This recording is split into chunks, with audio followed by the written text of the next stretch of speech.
ഗുരുദേവ ദർശനത്തിൽ കൂടെ നമ്മളോട് രണ്ടു വാക്ക് സംസാരിക്കാനായി ശ്രീമതി പ്രീതി ദിനേശനെ ഞാൻ ക്ഷണിക്കുന്നു. ഇന്നത്തെ ഈ പൊതുസമ്മേളനത്തിന്റെ അധ്യക്ഷ ബഹുമാനപ്പെട്ട SNDP യോഗം വനിതാ സംഘം ഡൽഹി യൂണിയന്റെ വനിതാ സംഘം പ്രസിഡന്റ് ശ്രീമതി സുധാ ലച്ചു മാം, ആദരണീയരായ SNDP യോഗം ഡൽഹി യൂണിയന്റെ ഭാരവാഹികളെ, ആദരണീയരായ SNDP യോഗം വനിതാ സംഘത്തിന്റെ ഭാരവാഹികളെ, ഇന്നിവിടെ എത്തിച്ചേർന്നിട്ടുള്ള നമ്മുടെ പ്ലീനറി സെഷൻ ചെയർ ചെയ്ത കഴിഞ്ഞ 2022 വരെയുള്ള 7 വർഷങ്ങളിൽ നഴ്സിംഗ് റിഫോർമേഷൻ, ഇന്ത്യയിലെ നഴ്സിംഗ് റിഫോർമേഷന്റെ മാസ്റ്റർ ബ്രെയിൻ എന്ന് തന്നെ വിശേഷിപ്പിക്കാവുന്ന ഡോക്ടർ രതി ബാലചന്ദ്രൻ, പിന്നെ എൻ്റെ കൂടെ ഇവിടെ ഉണ്ടായിരുന്ന പാനലിസ്റ്റുകൾ, ഈ മറ്റ് ശാഖകളിൽ നിന്ന് വന്നിട്ടുള്ള സഹോദരി സഹോദരന്മാര്, എല്ലാത്തിലും ഉപരിയായി ഇന്ന് നമുക്കിവിടെ ഇങ്ങനെ ഒരു അവസരം ഒരുക്കി തന്ന മിസ്റ്റർ KG സിജുവിന്റെ നേതൃത്വത്തിലുള്ള വികാസ്പുരി ശാഖ, മിസ്സിസ് സൗദാമിനി സോമന്റെ നേതൃത്വത്തിലുള്ള വികാസ്പുരി ശാഖയിലെ വനിതാ സംഘം, എല്ലാവർക്കും ദേവനാമത്തിൽ വിനീതമായ നമസ്കാരം. അതോടൊപ്പം തന്നെ തീർച്ചയായും ഇന്ന് ഇന്റർനാഷണൽ നഴ്സസ് ഡേയോടനുബന്ധിച്ച് നമ്മുടെ ഡൽഹി ഇവിടെ ഇങ്ങനൊരു പ്രോഗ്രാം ചെയ്യുന്നതും ആ പ്രോഗ്രാമിന് അതൊരു ഗുരുപ്രസാദമായി എൻ്റെ തൊഴിലിനെ കാണാൻ പറ്റുന്നതും അതെനിക്ക് നിങ്ങളോട് പറയാൻ പറ്റുന്നതും ശ്രീനാരായണ ഗുരുദേവ നിയോഗം എന്ന് തന്നെ ഞാൻ കരുതുന്നു. അതുകൊണ്ട് തന്നെ ആ തൃപ്പാദങ്ങളിൽ ഞാൻ മനസ്സാ നമിച്ചുകൊള്ളുന്നു. അതോടൊപ്പം ഹരിശ്രീയിലൂടെ അധ്യക്ഷര പുണ്യം പകർന്നു തന്ന ഗുരു നിത്യചൈതന്യയെയും ഈ സമയത്ത് ഞാൻ മനസ്സാ സ്മരിച്ചുകൊള്ളുന്നു. പിന്നെ ഇങ്ങനെ ഒരു മഹത് അവസരം ഒരുക്കി തന്ന SNDP യോഗം ഡൽഹി യൂണിയന്റെ വൈബ്രന്റ് ലീഡർഷിപ്പ്, നമ്മുടെ സുധാ ലച്ചു മാമിന്റെയും ജ്യോതി ബാഹുലേൻ മാമിന്റെയും ശോഭാനിൽ മാമിന്റെയും നമ്മുടെ ഓമന സുരേന്ദ്രൻ മാമിന്റെയും നേതൃത്വത്തിലുള്ള ആ വൈബ്രന്റ് ലീഡർഷിപ്പിനോടും അവരുടെ എല്ലാവരോടും ആ ഫുൾ ടീമിനോടും ഞാൻ അഭേദവുമായി കടപ്പെട്ടിരിക്കുന്നു. നമുക്കറിയാം, ശ്രീനാരായണ ഗുരുദേവ ദർശനങ്ങൾ എന്ന് പറഞ്ഞാൽ മാനവികതയുടെ ദർശനങ്ങളാണ്. മനുഷ്യത്വമാണെന്നും ഹ്യൂമാനിറ്റി, മനുഷ്യത്വം, മാനവികത, അതൊക്കെയാണ് ഗുരുദേവ ദർശനങ്ങളുടെ മുഖമുദ്ര എന്ന് പറയപ്പെടുന്നത്. നമ്മുടെ ഓരോരുത്തരുടെ ജീവിതത്തിലും നമ്മൾ പ്രാവർത്തികമാക്കേണ്ടതും അത് തന്നെയാണ്. അത് ഒരിക്കലും ഒരു പ്രൊഫഷനോ അല്ലെങ്കിൽ ഒരു വിഭാഗം ജനങ്ങൾക്കോ വേണ്ടി ഒന്നും കസ്റ്റമൈസ് ചെയ്യപ്പെടാവുന്നതല്ല എന്നെനിക്ക് നല്ല ബോധ്യമുണ്ട്. എങ്കിൽ കൂടിയും ഇവിടെ നമ്മുടെ പാനലിസ്റ്റുകളൊക്കെ പറഞ്ഞതുപോലെ തന്നെ എന്നും ദുഃഖിതരുടെയും വേദന അനുഭവിക്കുന്നവരുടെയുമായ ആളുകളുടെ ഇടയിൽ നമ്മൾ പ്രവർത്തിക്കുന്നത് കൊണ്ടും അവർക്ക് വേണ്ടി നമ്മളുടെ ഈ കർമ്മയോഗം, നമ്മുടെ ഈ ജന്മത്തിലെ കർമ്മം, അതായത് നമ്മുടെ സ്വധർമ്മം ഇതാണെന്ന് അറിഞ്ഞുകൊണ്ട് തന്നെ അനുഷ്ഠിക്കുന്നതിനും ഗുരുദേവ ദർശനങ്ങൾ എങ്ങനെ നമ്മളെ സഹായിക്കും എന്ന് നോക്കാം. അതായത് അനുകമ്പ ദശകത്തിൽ ഭഗവാൻ നമ്മളോട് ആദ്യ ശ്ലോകത്തിൽ തന്നെ പറയുന്നുണ്ട്. എന്താണ് ആദ്യ ശ്ലോകത്തിൽ ഭഗവാൻ പറഞ്ഞിരുന്ന? ഒരു പീഠ എറുമ്പിനും വരുത്തരുതെന്നുള്ള അനുകമ്പ. അതായത് ഈ ലോകത്തിലെ, ഈ ഭൂമിയിലെ ഏറ്റവും ചെറിയ ജീവിയായ ഉറുമ്പിന് പോലും ഒരു പീഠ, ഒരു വേദന വരുത്തരുതെന്നുള്ള അനുകമ്പ എന്നിൽ ഉണ്ടാകണമേ എന്നും, അതിനുശേഷം ഗുരു പറയുന്നത് എന്താണ്? കരുണാകര നിന്റെ തിരുമൈ വിട്ടകലാതെ ചിന്തയും എൻ്റെ ഉള്ളിൽ ഉണ്ടാവണമെന്ന്. അതായത് ദൈവകാരുണ്യം എൻ്റെ ഉള്ളിൽ ഉണ്ടാവണമേ എന്നുമാണ് ഗുരു ആദ്യ ശ്ലോകത്തിലൂടെ അനുകമ്പാദശകത്തിൽ നമുക്ക് പറഞ്ഞു തന്നിട്ടുള്ളത്. അപ്പോൾ ഇവിടെ നമ്മൾ നോക്കുമ്പോൾ ഒരു ജീവകാരുണ്യത്തിൻ്റെതായ ഭാഗവും കാണാം, അതുപോലെ തന്നെ ഒരു ദൈവകാരുണ്യത്തിൻ്റെതായ ഭാഗവും കാണാം.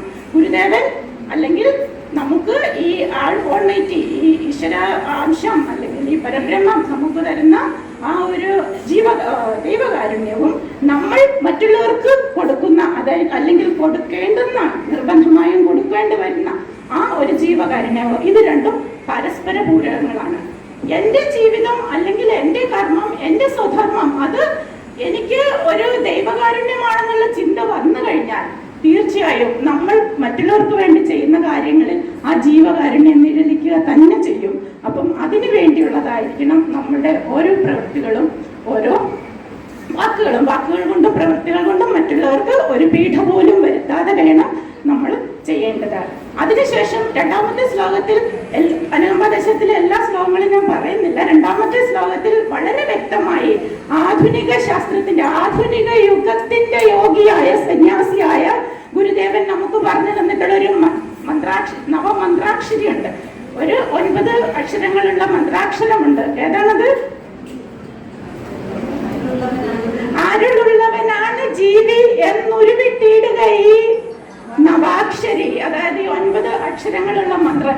ഒരു മന്ത്രം നമ്മൾ കോൺസ്റ്റന്റ് ആയിട്ട് ജപിക്കുമ്പോൾ ആ മന്ത്രത്തിനോട് താതാത്മ്യപ്പെടുകയാണ് ചെയ്യുന്നത്, അല്ലെ? നമഃശിവായ എന്നുള്ള പഞ്ചാക്ഷര മന്ത്രം ജപിക്കുമ്പോൾ ആ ശിവഭഗവാന്റെ സാന്നിധ്യമാണ് നമ്മൾ അവിടെ അറിയുന്നത്. അതുപോലെ തന്നെ ആരോടുള്ളവനാണ് ജീവി എന്ന് പറയുന്ന നവാക്ഷരി മന്ത്രം നമ്മൾ ജപിക്കുമ്പോൾ നമ്മുടെ മനസ്സിൽ, നമ്മുടെ ഉള്ളിൽ ആ അനുകമ്പ, ആ അരുൾ ഉടലെടുക്കുകയാണ് ചെയ്യുന്നത്. അത് ആധുനിക യുഗത്തിന്റെ യോഗിയായ ശ്രീനാരായണ ഗുരുദേവൻ അല്ലാതെ ആർക്കും പറയാൻ പറ്റും? അരുളുള്ളവനാണ് ജീവി എന്നൊരുവിട്ടിടുക ഈ നവാക്ഷരി. അങ്ങനെ വരുമ്പോൾ അരുള്, അൻപ്, അനുകമ്പ മൂന്നിനും പൊരുളായിട്ടുള്ള ആ ജീവതാരകം നമ്മളെ നേർവഴിയിലൂടെ തന്നെ നയിക്കും. അങ്ങനെ ശ്രീനാരായണ ഗുരുദേവൻ അനുകമ്പാദശകത്തിൽ അത് വളരെ നന്നായി, വളരെ അർത്ഥവത്തായി, വളരെ ലളിതമായിട്ടാണെങ്കിലും നമുക്ക് ഭഗവാൻ അത് പറഞ്ഞു തന്നിട്ടുണ്ട്. അതിനുശേഷം അനുകമ്പാദശകം ഇത് നമ്മളുടെ എല്ലാവരുടെയും പ്രവൃത്തികളിൽ വേണം. ഞാൻ നമ്മളുടെ നഴ്സുമാർ കൊണ്ട് ഉദ്ദേശിക്കുന്നത് നമ്മൾ തീർച്ചയായും ഹ്യൂമൻ ലൈഫുമായിട്ടാണ് കൈകാര്യം ചെയ്യുന്നത്. അതുകൊണ്ട് എല്ലായിടത്തും എഴുതിക്കേണ്ട ഒരു കാര്യമാണ്. അതുപോലെ തന്നെ ശ്രീനാരായണ ഗുരുദേവൻ പറഞ്ഞു തന്നിട്ടുള്ള ഒരു എത്തിക്സ് ഉണ്ട്, ഇല്ലേ? എത്തിക്സ് എന്ന് പറഞ്ഞാൽ എന്താണ്? ഞാൻ 10 മിനിറ്റ് എടുക്കുള്ളൂ മാമിനോട് പ്രോമിസ് ചെയ്തിട്ടുണ്ട്, 10 മിനിറ്റ് എടുക്കുള്ളൂ.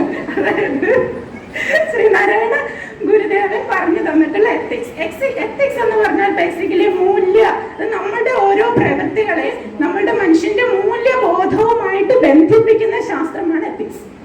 നമുക്ക് വേണമെങ്കിൽ പറയാം അതൊരു നീതിശാസ്ത്രമാണ്, അത് ധാർമ്മികതയെയും അധാർമികതയെയും തിരിച്ചറിയുന്നതിനുള്ള ശാസ്ത്രമാണ്. അങ്ങനെയുള്ള ഗുരുദേവ ദർശനങ്ങളിലെ എത്തിക്സ്, അത് ഗുരുദേവ ദർശനത്തിന്റെ അടിസ്ഥാനം അത് അദ്വൈത ദർശനമാണ്. ഭഗവാന്റെ ആ എത്തിക്സിന്റെ, ആ നീതിശാസ്ത്രത്തിന്റെ അടിസ്ഥാനം അദ്വൈത ദർശനം തന്നെയാണ്. ആ അദ്വൈത ദർശനം തന്നെയാണ് ശ്രീനാരായണ ഗുരുദേവ കൃതികളിലും ശ്രീനാരായണ ഗുരുദേവ സന്ദേശങ്ങളിലും എല്ലായിടത്തും പ്രതിഫലിക്കുന്നത്. നമുക്കറിയാം അദ്വൈത ദർശനത്തിന്റെ ഏറ്റവും പ്രാക്ടിക്കലായിട്ട്, അതിന്റെ ഏറ്റവും കാതലായ ഭാഗം ഗുരുദേവൻ ആത്മോപദേശ ശതകത്തിലെ 24ാമത്തെ ശ്ലോകത്തിലൂടെ നമുക്ക് പറഞ്ഞു തരുന്നു. അതാണ്, അവൻ ഇവൻ എന്നറിയുന്നതൊക്കെ ഓർത്താൽ അവനിൽ ആദിമമായ ഒരു ആത്മരൂപം, അവനവൻ ആത്മസുഖത്തിന് ആചരിക്കുന്നവ അവരെന്ന് സുഖത്തിനായി വരേണം. അതായത് ഞാൻ എൻ്റെ ആത്മസുഖത്തിന് ആചരിക്കുന്നവ അപരന്റെ സുഖത്തിനായി വരേണം. എങ്കിൽ മാത്രമേ അതൊരു ധാർമ്മികമായ പ്രവൃത്തിയാകുകയുള്ളൂ. ധാർമ്മികമായ പ്രവൃത്തികൾ ചെയ്തെങ്കിൽ മാത്രമേ നമുക്ക് നന്മയുണ്ടാകുകയുള്ളൂ. അപ്പോൾ ആ ധാർമ്മികമായ പ്രവൃത്തിയിൽ നമ്മൾ ശ്രദ്ധിക്കേണ്ട ഏറ്റവും പ്രധാനപ്പെട്ട കാര്യമാണ് അവനവൻ ആത്മസുഖത്തിന് ആചരിക്കുന്നവ അപരന് സുഖത്തിനായി വരേണം. അതിന്റെ പ്രിൻസിപ്പിളായിട്ട് ഗുരുദേവൻ അതിന്റെ ആദ്യ വരികളിൽ നമുക്ക് പറഞ്ഞു തരുന്നു. ആത്മസത്യം കണ്ടറിഞ്ഞ സന്യാസത്തിലൂടെ, യോഗത്തിലൂടെ ആത്മസത്യം കണ്ടറിഞ്ഞ ഗുരുദേവൻ നമുക്ക് പറഞ്ഞു തരുന്ന അതിന്റെ പ്രിൻസിപ്പിൾ എന്ന് പറഞ്ഞു കഴിഞ്ഞാൽ എന്താണ്? അവനിവൻ എന്നറിയുന്നതൊക്കെ ഓർത്താൽ അവനിൽ ആദിമമായ ഒരു ആത്മരൂപം. ഈ പ്രപഞ്ചത്തിലെ ആത്മസത്യത്തിന്റെ ഭാഗങ്ങൾ തന്നെയാണ് അവനവൻ ആത്മസുഖത്തിന് ആചരിക്കുന്നവ അപരന് സുഖത്തിനായി വരേണം. അപരൻ എന്നാണ് ഗുരു പറഞ്ഞിരിക്കുന്നത്, പരൻ എന്നല്ല. പരനാണ് അന്യൻ. അപരൻ എന്ന് പറഞ്ഞാൽ ആത്മാവിൻ അന്യൻ അല്ലാത്തവനാണ്. അപ്പോൾ അതിന്റെ വ്യത്യാസം മനസ്സിലായില്ല. പരനാണ് നമ്മൾ അന്യരായിട്ട് വരുന്നത്. അപരൻ എന്ന് പറയുമ്പോൾ അവരൊരു പക്ഷേ രൂപത്തിൽ അന്യമായിരിക്കും, നമ്മളിൽ നിന്ന് വേറെ ആയിരിക്കും, പക്ഷെ ആത്മാവിൽ ഒന്നായിരിക്കും. അവിടെയാണ് ശ്രീനാരായണ ഗുരുദേവ ദർശനങ്ങളുടെയും ഗുരുദേവൻ നമുക്ക് പറഞ്ഞു തന്നിട്ടുള്ള എത്തിക്സും നഴ്സിംഗ് നമുക്ക് എങ്ങനെ ഇംപ്ലിമെന്റ് ചെയ്യാം എന്നുള്ളതിന്റെ ഏറ്റവും കാതലായ ഒരു അംശം എന്ന് എനിക്ക് തോന്നുന്നത്. അതോടൊപ്പം തന്നെ നമുക്കറിയാം ധാർമ്മികമായ ഗുരു പറഞ്ഞു തന്നു, അവനവൻ ആത്മസുഖത്തിന് ആചരിക്കുന്നവ അവരന്റെ സുഖത്തിനായി വരണമെന്ന്. 25ാമത്തെ ശ്ലോകത്തിൽ അധാർമികത ചെയ്യരുതെന്ന് കൂടി നമുക്കൊരു വാണിംഗ് തരുന്നുണ്ട്. 25ാമത്തെ ശ്ലോകത്തില് പരനു പരം പരിതാപമേകിടുന്നോർ എരി നരകാബ്ധിയിൽ വീണരിഞ്ഞിടുന്നു. അതായത് ഒരുവന് നല്ലതും അന്യനല്ലലും ഒരു തൊഴിൽ ആത്മവിരോധി ഓർത്തിടണം. ഒരുവന് നല്ലതും അന്യനല്ലലും ചേർപ്പൊരു തൊഴിൽ ആത്മവിരോധി ഓർത്തിടാം. പരനു പരം പരിതാപമേകിടുന്നോർ എരി നരകാബ്ധിയിൽ വീണരിഞ്ഞിടുന്നു. അതാണ് ഗുരുദേവൻ നമുക്ക് തരുന്ന അനുശാസന, അല്ലെങ്കിൽ ഗുരുദേവൻ നമുക്ക് തരുന്ന മുന്നറിയിപ്പ്. അതായത് അത് അധാർമികമാണ്. എനിക്ക് നല്ലതും മറ്റുള്ളവർക്ക് ദോഷവും, ഒരുവന് നല്ലതും അന്യനല്ലലും എന്നുള്ള രീതിയിൽ ഞാൻ ചെയ്തു കഴിഞ്ഞാൽ ഞാൻ ആത്മവിരോധിയാണ്. ആ ഒരു ആത്മരൂപം അല്ലെങ്കിൽ ആ ഒരു ആത്മസത്യത്തെ അനുസരിക്കാത്ത ഒരു ആത്മവിരോധിയായി മാറുകയാണ്. അങ്ങനെ ആത്മവിരോധിയായി മാറുമ്പോൾ എൻ്റെ പ്രവൃത്തികൾ അധാർമികമാകുന്നു.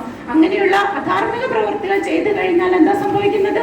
പരനു പരം പരിതാപമേകിടുന്നോർ, മറ്റുള്ളവർക്ക് അങ്ങനെ ദുഃഖങ്ങൾ നൽകിയിടുമ്പോൾ അതിലും വലിയ ദുഃഖകയത്തിലേക്കായിരിക്കും നമ്മൾ പ്രവേശിക്കുക. നമ്മൾ അതിലും വലിയ ദുഃഖങ്ങളായിരിക്കും അനുഭവിക്കേണ്ടി വരിക എന്ന് പറയുന്ന വളരെ വലിയ ഒരു നീതിശാസ്ത്ര ബോധം ആത്മോപദേശ ശതകത്തിലും നല്ല ഗുരുദേവന്റെ എല്ലാ രചനകളിലും ഗുരുദേവന്റെ എല്ലാ കൃതികളിലും ഈ അമൂല്യമായ അദ്വൈത ദർശനം നമുക്ക് ദർശിക്കാവുന്നതാണ്.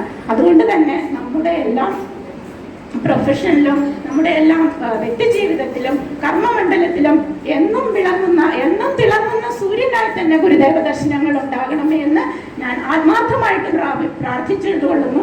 അതുപോലെ തന്നെ ആധ്യാത്മിക മൂല്യങ്ങളിൽ ഗുരുദേവൻ നമുക്ക് തന്ന ആധ്യാത്മിക മൂല്യങ്ങളിൽ അടിയുറച്ചുകൊണ്ട് തന്നെ നമ്മുടെ എല്ലാവരുടെയും കർമ്മമേഖലയും വ്യക്തി ജീവിതവും ധൈര്യത്തോടും ആത്മവിശ്വാസത്തോടും കൂടി കടന്നു പോകാൻ ശ്രീനാരായണ ഗുരുദേവ തൃപാദങ്ങളുടെ അനുഗ്രഹം ഉണ്ടാകണമെന്ന് ആത്മാർത്ഥമായി പ്രാർത്ഥിച്ചുകൊണ്ട് എൻ്റെ എളിയ വാക്കുകൾ ഞാൻ ഗുരുദേവ സമക്ഷം സമർപ്പിക്കുന്നു.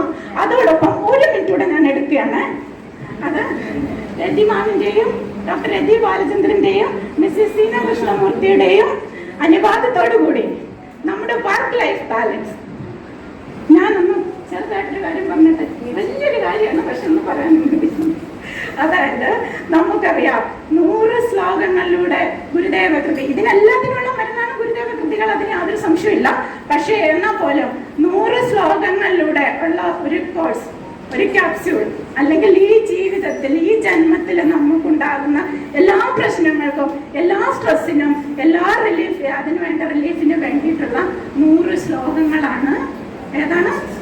ആത്മോപദേശ ശതകത്തിലുള്ള അഴീക്കോട് മാഷ് മലയാളത്തിന്റെ ഭഗവത്ഗീത എന്ന് പറഞ്ഞ നമ്മുടെ എല്ലാം നെഞ്ചോട് ചേർത്ത് പിടിക്കാൻ നമ്മൾ ആഗ്രഹിക്കുന്ന ആത്മോപദേശ ശതകം.